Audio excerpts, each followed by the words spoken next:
BMC corporation बैठक में हंगामा बीएमसी अतिरिक्त कमिशनर रत्नाकर साहू को घोषाड़ी घोषाड़ी माड़ मारिबा घटना 29 नंबर वार्ड कॉर्पोरेटर जीवन राउत को गिरफ नहीं हंगामा तांको बिना दोष कहीं गिरफ करागला प्रश्न कर हट्टगोल करते बीजेपी कॉर्पोरेटर वीडियो में जीवन राउत नथिबा कहते कॉर्पोरेटर ए प्रसंग में बीएमसी ऑफिस को धसई पशिले 29 नंबर वार्ड बासिंदा मेयर विरोध में नाराबाजी सह 3 घंटा धरी धारणा देते मेयर इस्तीफा और क्षमा प्रार्थना दाबी करते अन्यपटे जीवन राउत निलंबन प्रत्याहार पर दाबी करिसेंति कॉर्पोरेटर सेहीपरि 44 number ward corporator Ajit Behera विरोध में प्रमाण थिबारु तांकु गिरफ दाबी करथिले बीजेपी कॉर्पोरेटर बीजेपी नेता जगन्नाथ प्रधान बीएमसी ऑफिस रे पहुंचीबा परे आंदोलन प्रत्याहृत होइतिला। वार्ड रे कॉर्पोरेटर जीवन राउत को अरेस्ट करिले को ग्राउंड रे देखि के गया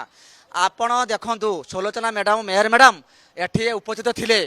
आमर जीवन राउत बाड़ी थिले कि ताको को अଯଥାରେ ताको काहे अरेस्ट करिले आउ जदि होउची अरेस्ट करिले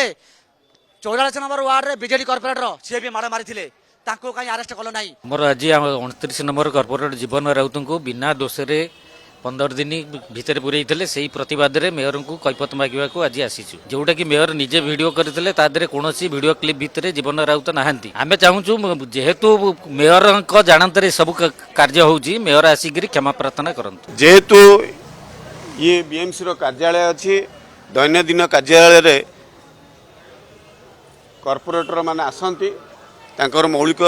समस्यार विषय को लेकिन विभिन्न अंचल कथा को लेकिन कॉर्पोरेटर माने आसंती से हिसाब रे जीवन राउत से समय आसी तेणु से समय अघटन घटी जाइछि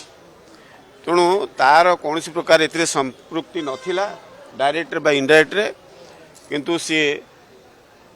दुखद कथा सी 15 दिन जेल रे गिरफ होइकी जेल रही